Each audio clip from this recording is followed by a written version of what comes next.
Good Tuesday morning, Quad Cities. It is Tuesday, June 17th. It is 9 o'clock. I'm meteorologist Andrew Stutzky here with you. We're doing a live severe storm discussion regarding some upcoming storm chances, not only just today and tonight, but also into tomorrow, too. We've issued a weather impact alert for much of our Wednesday for that potential. And you've certainly felt some of the ingredients coming together, some of the heat, some of the humidity coming in. We've got some heat index values that will likely surge into the 100s this weekend. We'll talk more about that too coming up in just a moment. But let's start with our threat that we got going into the next 48 hours here. It's a very dynamic system, and it's the time of year where we really don't have a lot of clear picture in terms of what's going to happen in the distant future, because these are small scale processes that are driving the overall pattern. So before we get to that, let me remind you how you send us your questions. If you're in the Facebook Live, you can of course put those in the comments section. We'll keep up with those.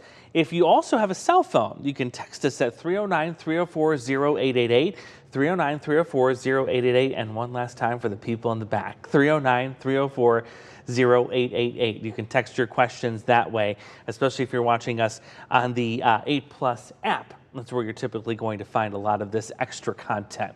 So lots to talk about. We'll go over some of the ingredients, some of the timing for tomorrow.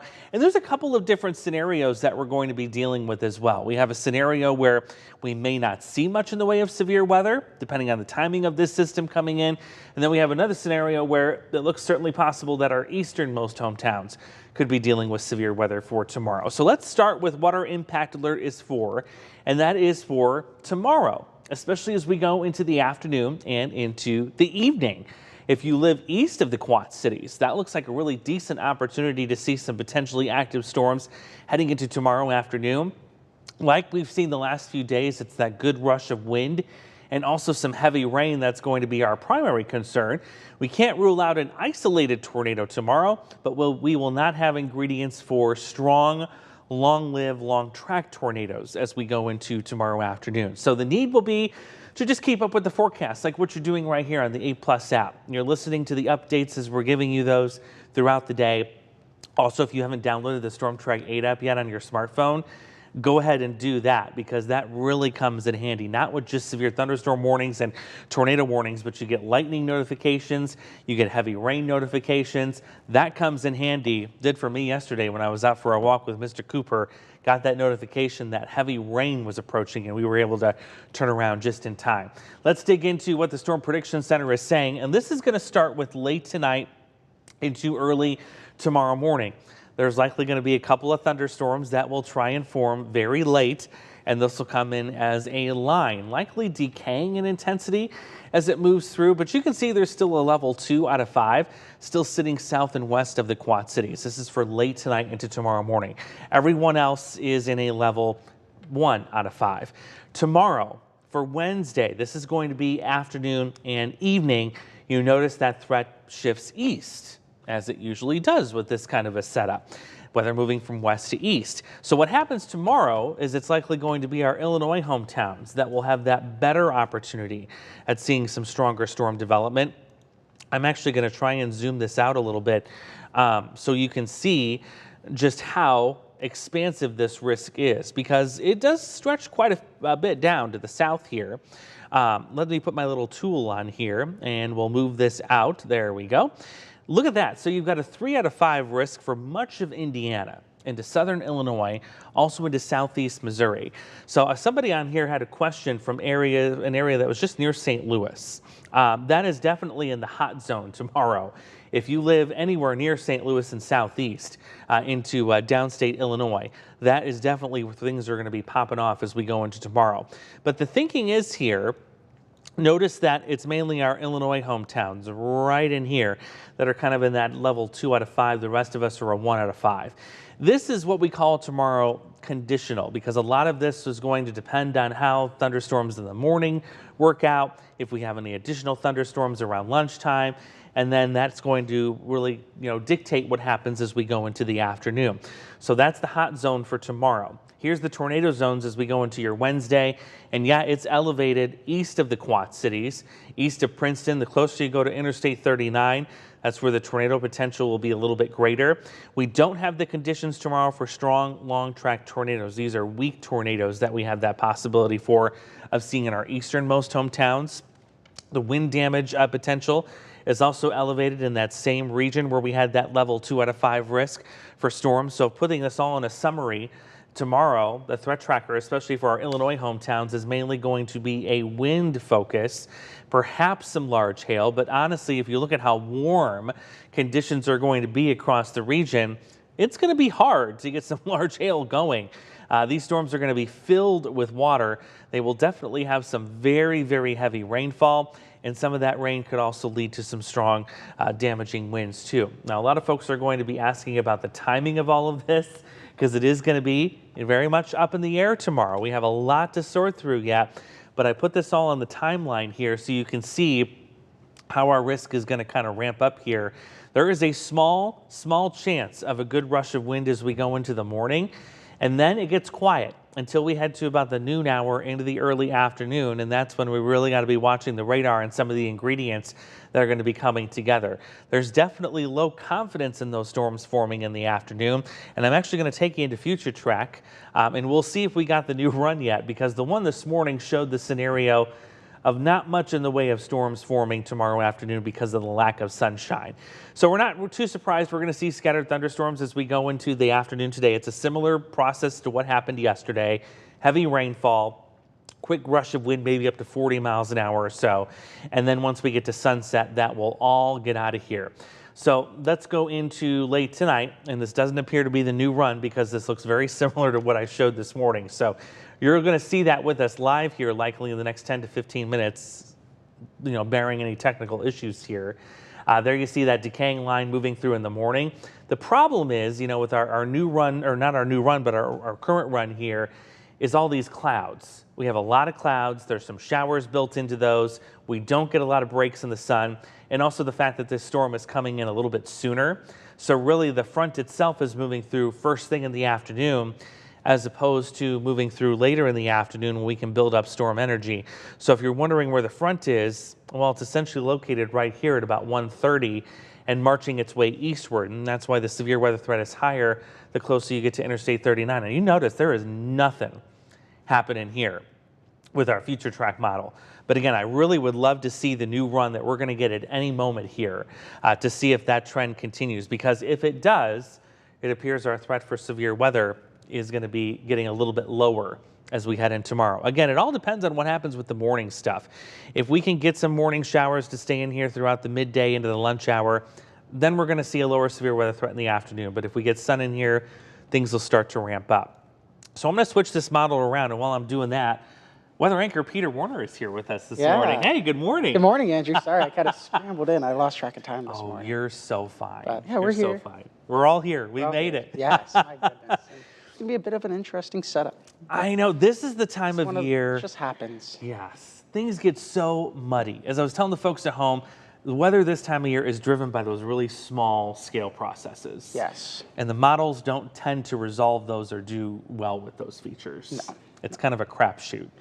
But we've been seeing these ingredients coming together. We've been noticing that. That's why we issued the weather impact alert several days ago. I know folks sometimes give us beef about that. Let's wait until the day before to do that. Well, the ingredients are certainly there. We can't say tomorrow is a bust or a dud yet by any means. No. I don't think so as of at least right now. So there's still a lot to look at. Let's go to the rapid refresh. Yes. I'm going to put that on. I'm going to turn off our in-house model so you can see scenario number 2. That has, of course, some activity this evening, and I need to scoot the timeline out, I think, a little bit more. There we go. All right, so bear with me. We're going to do a lot of this on the fly here, which makes it beautiful. Yeah. Yeah. You get all this really cool stuff that you normally wouldn't see on air. So yeah, scattered shower storms this evening. That's no surprise. Late tonight, the rapid refresh didn't have too much coming in late tonight in terms of impressive activity. But if you look at what happens tomorrow early in the afternoon, yeah, you can see some scattering of some storms there. And those are the couple that we're going to have to watch around lunchtime. But even this one's different. This must be the new 6 a.m. or 7 a.m. run this morning, because even the new rapid refresh isn't going gangbusters with severe storms tomorrow. And it looks like it has the low to our south.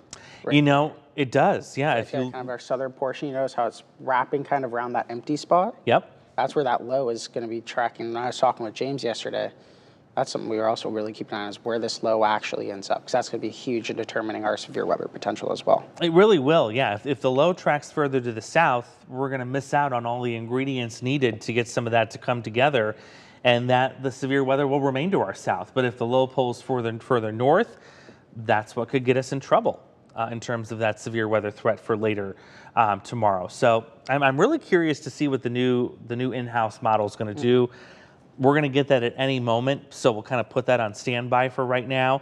But yeah, even the latest rapid refresh model is not indicating too much for tomorrow. I'm tempted to pull the impact alert, but I want to give it at least a few more model runs. I believe Morgan's in for James this evening for the next couple of days. So there may be a time this afternoon I'm going to get a hold of Morgan and we'll do a little chat. And I think you'll still be here too, right? I'll still be here, yes. All three of us will probably have to have a little powwow, and we'll see what the newer data says this afternoon. If it continues to show kind of that decrease in severe weather for tomorrow, we can probably let the weather impact alert go maybe as early as this evening for the storms tomorrow. Which is always a good thing. Yeah, we don't mind that. I would rather pull it than keep it up there and have there be a false alarm kind of situation going on. So exactly. We'll see what happens.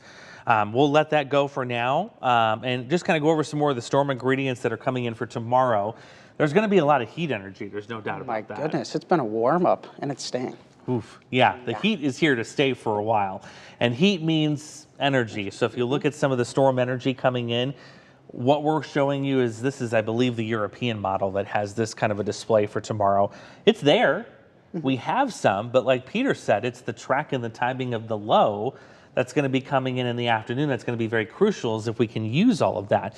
You can see as we get into the evening, all that goes away. So if storms are going to form, yeah, it's going to have to be in the afternoon. Yeah, right around that lunchtime to kind of early supper time frame. That's going to be the time that we're going to be watching. So if anything, if we don't cancel the weather impact alert, we can probably tighten up the timing a little bit more. Likely not until 8 o'clock in the evening. It's probably going to be more like 5 or 6, if not maybe a little sooner than that. Because once we get to that time frame, we're seeing a lot of those storm ingredients kind of starting to fizzle out. Yes. We're not seeing too much going on there. So we're going to keep checking back with the future track run, see when we get the new one in here. Again, it usually happens live when we're on the stream with you here during the 9 o'clock hour. I'm not seeing it quite yet, but we'll keep checking back in with there. The other thing I want to show you too is we don't have red boxes on these days yet, but we will likely later here, perhaps as early as this evening, maybe tomorrow morning for the weekend. This is going to be the hottest weekend or the hottest weather stretch by far we've seen so far this year. No doubt about it. We're going to have heat index values climbing up to near 100 likely on Friday, past 100 for the weekend.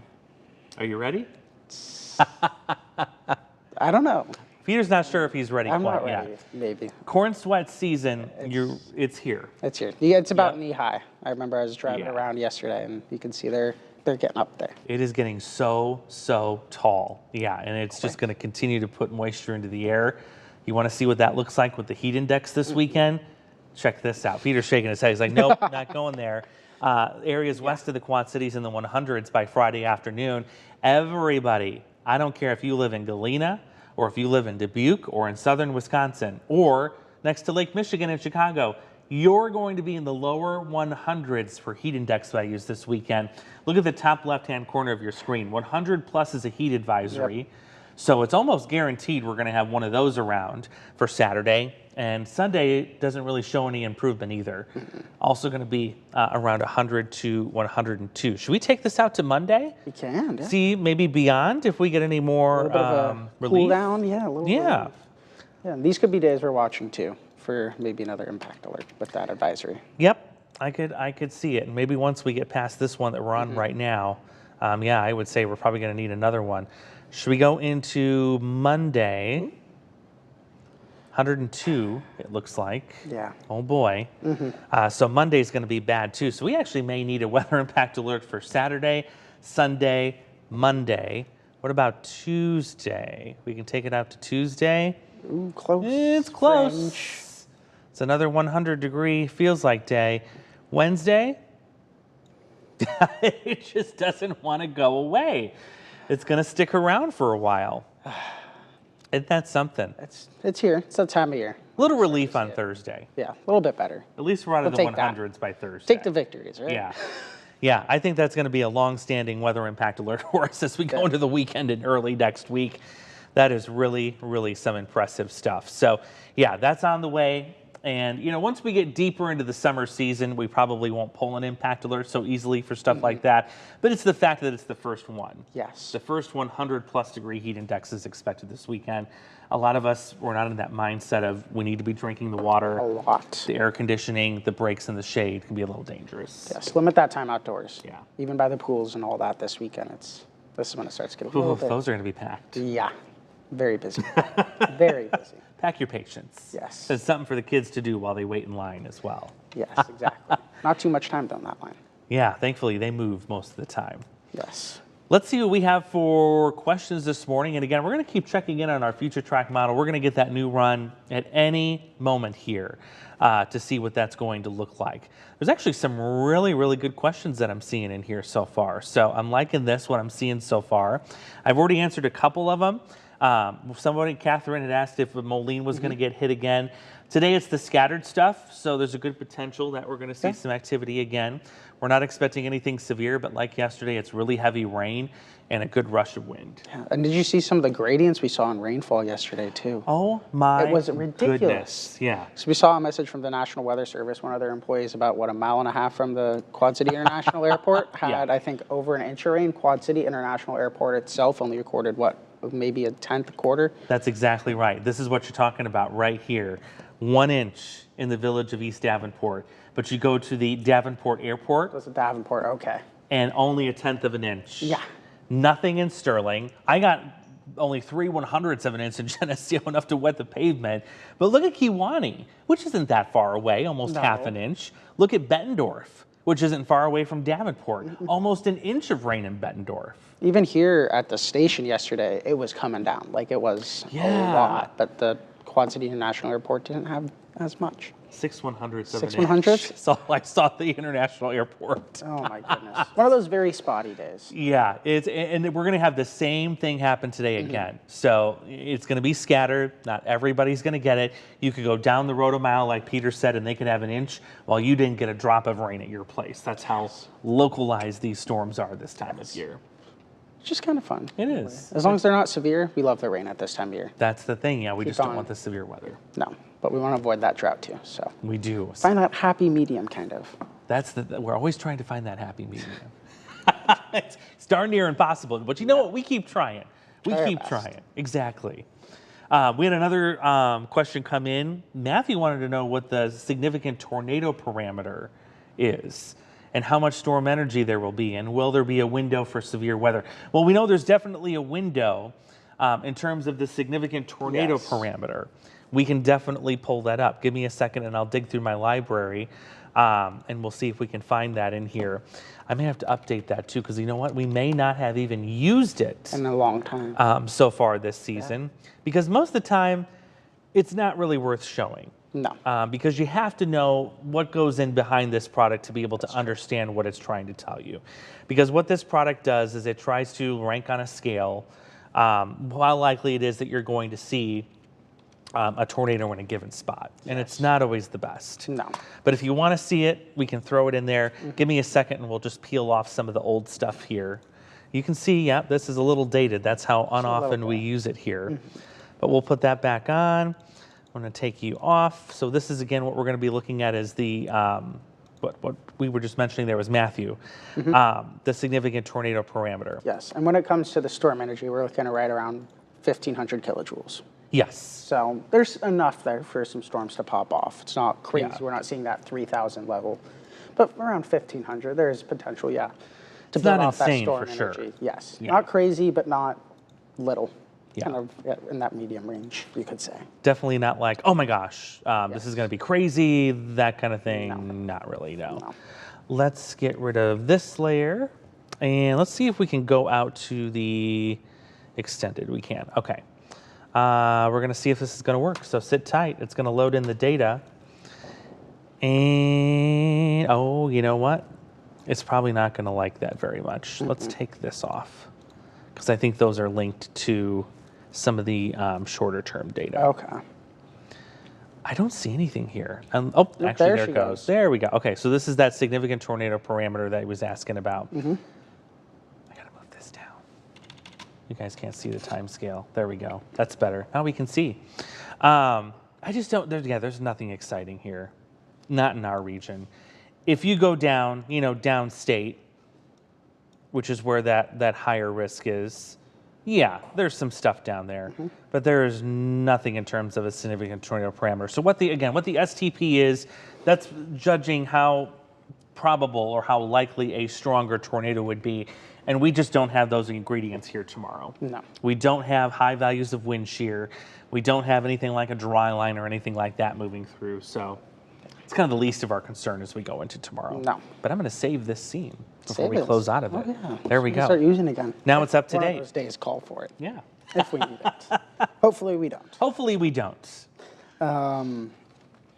Michelle was wondering about Milands. They're still trying to clean up. What are we thinking about Milan or kind of the metro area? So the Metro Quad Cities, tomorrow, I think this is still going to be more of an event that's east. I think it's going to be closer to Interstate 39. So our areas like Princeton and Bureau County, perhaps as far east as the Sauk Valley into Sterling Rock Falls. But yeah, just more and more that we look at this, it appears that this thing coming in a little bit quicker, and also, the track of the low, it's going to be for areas that are east of the Quad Cities. So on the Illinois side, I agree. I think it's going to be right kind of in that vicinity there where we could get a little bit more stronger activity coming in tomorrow. So I'm not too worried about the metro tomorrow. I think this is going to be more of our eastern hometowns tomorrow. Yes. Kind of reminds me, I think it was in late April, mid-May, where we had a setup very similar where it's kind of overnight, then it builds up again right around that lunchtime to 3 o'clock time frame for our eastern hometowns. Yep, everything kind of refired up and got a little bit more intense the further east it went. And that's likely where the better ingredients will be tomorrow, too, by the looks of things. Yes. Gloria was wondering about Wyanett tomorrow. Wyanett, yes, so that's in Bureau County. So that is further east. So, yeah, I think Wyanett a little bit more on board to start seeing some of that stronger storm development, and that's going to be for the afternoon. And just as I was checking, the new model is here. So shall we go through? It's a little bit less today. It is a little less today. So let's rack that at the beginning. So we're now looking at the newest model one from our in-house model. Curious to see if anything has changed. So we're getting into the afternoon. Yep, we'll bubble up some scattered showers and storms. That hasn't changed too much. Let's get into late tonight, into tomorrow morning.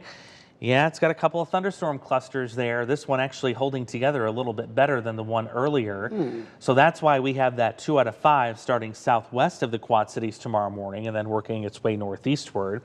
So here we go into tomorrow morning. We've got a couple of showers, maybe a brief thunderstorm. Late morning. And let's go into the early afternoon. Boy, that's interesting. That's new. That's early. That's what it had yesterday at the 4 o'clock run. Okay. So that's the theme.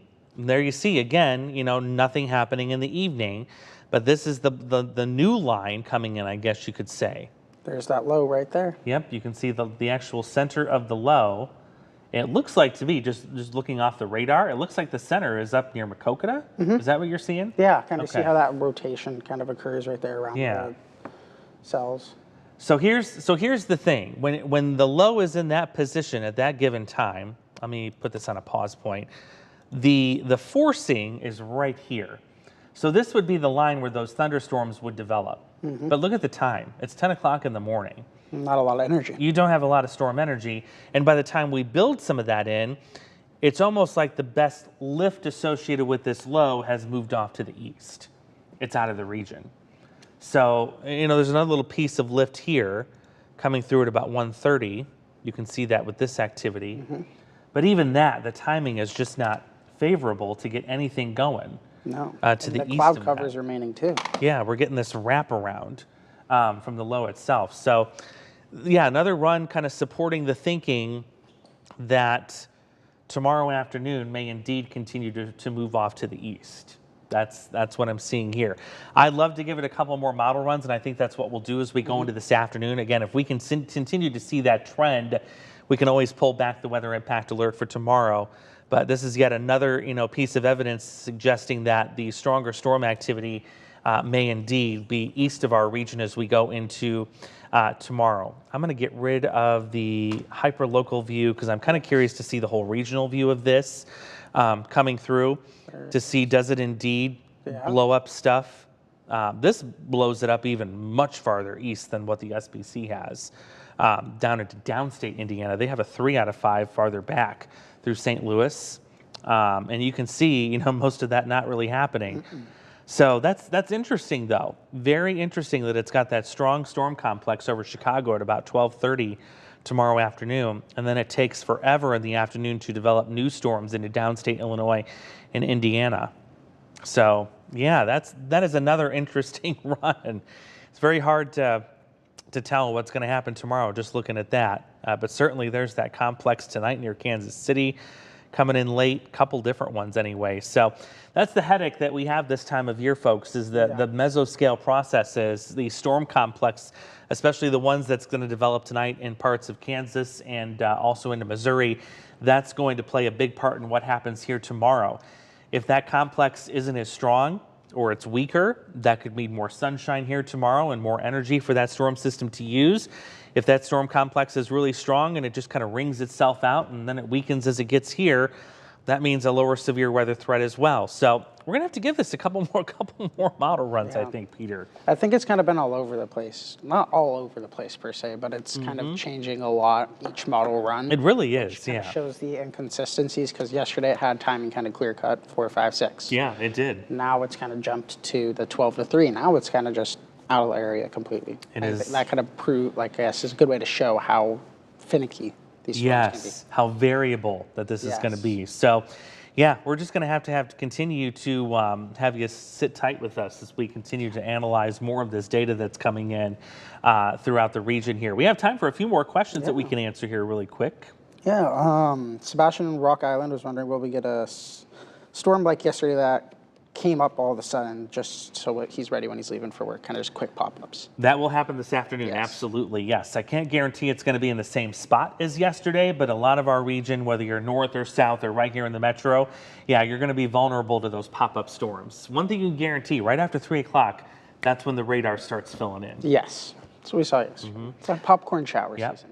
And the easiest way... Popcorn storm. Yeah, those little popcorn, because they're so small. Yeah. Like you saw with the rain yesterday, it's so small. Those little areas that get covered. All you have to do is this afternoon just watch the sky. If you notice those clouds getting puffier and puffier and taller, building, you're minutes away, probably less than an hour away from seeing the storms build up. Yeah. That's how it was yesterday anyway. It's always kind of fun to watch those. It is. Not looking to be too dangerous or anything, so it's always interesting. Yeah, we're not expecting severe weather today. No. Like yesterday, we had no warnings. Quick rush of wind, maybe 40, 45 miles an hour in the heavy rain, and that's it. Yes. Is Monmouth going to get any rain or any storms or anything? I am hopeful that Monmouth will get some rain overnight tonight. Yes. It is my hope. I'm not confident that you're going to get rain. I would say you probably have about a 1 in 6 chance maybe of getting rain. It's not that good. It's not the best chance because stuff is so scattered around here. And it doesn't look that great tomorrow either. Even with the run on Future Track, everything is just so darn scattered with this system. It's not a widespread event by any means. You look at the stuff coming in tonight. It's scattered down in Monmouth. The stuff tomorrow, scattered again. And then it takes off to your east. Yep. So it's just not the best chance. No, even the rain wrap is going to be very isolated too. Sometimes we get larger rain wrap following, but not even seeing too much of that here. Nope, just not happening with this storm system. So if you have a watering routine, keep up on it, unless you get rain today, if you're lucky enough to get that. Otherwise, you're going to have to keep watering. You're going to have to keep doing it. Yep. We got 1 minute, the final minute. Let's see. Ellie was wondering if she could be able to play some sand volleyball tonight in Davenport, right around 6. At 6 o'clock? Oh, that's going to be close. You're probably going to hear some rumbles going on. Make sure you have your Storm Track 8 app for lightning purposes. But yeah, 6 o'clock seems to be the time frame that we tend to get those pop-up storms around here. Be prepared for a downpour. Yeah, maybe the sand's going to be a little wet today. Yeah. Just a little. We'll see. Hope you Or got it could something not. to wash off with there. Yes, exactly. Yeah, here's a good quick question to end it. Are these going to be outflow dominant or dew point based kind of for these systems? So for tomorrow, I think, is that tomorrow or today? Yes. For today's kind of outflow dominant. Yeah, today's outflow, tomorrow Yeah. more dew point and convergence. along the Exactly. boundary. Tomorrow we're dealing with that boundary coming in an area of low pressure. There's a lot of lift with that. Today it's the run-of-the-mill pop-up showers and thunderstorms due to the heating of the afternoon. So they build up. They rush what he's calling outflow, which is that rain-cooled air. Sometimes that outflow boundary, that gust of wind you experienced yesterday, can pop up new storms ahead of it too. So that's what we're going to be dealing with this afternoon, but not likely tomorrow. No. I think that's a good end to it. All right, guys. So I appreciate you sticking around. Again, low confidence in tomorrow still, but I wanted to let you see what we're seeing. That kind of helps explain why there's so much conflicting information on terms of what could happen tomorrow afternoon. Yes. So we got to sort out a few more details. We're going to do that. Our team will probably have a powwow as we go into this afternoon. If things still look the way they did at this hour, it is likely we can probably pull down the impact alert for tomorrow. Yes. Again, not a bad thing, but just beware, we're going to probably have a weather impact alert for the weekend heat. Definitely. Yeah. Not definitely, but most likely. Yeah. At least that's not storms. That's true. Heat's a little easier to track than storms are That's most of the very time. true. We'll let you guys enjoy the rest of your Tuesday. By the way, regardless of what happens, don't forget we have Ask Andrew live tomorrow morning at 9 o'clock. So even if we don't have severe weather to talk about anymore, we'll have lots of other weather content for you right here on the 8 Plus app. Tune in. Yes. It'll be fun. Exactly. For weather anchor Peter Warner, I'm meteorologist Andrew Stutzky. Thanks for tuning in. Have a great day. Continue with us and watch free now on the 8 Plus app everywhere you stream.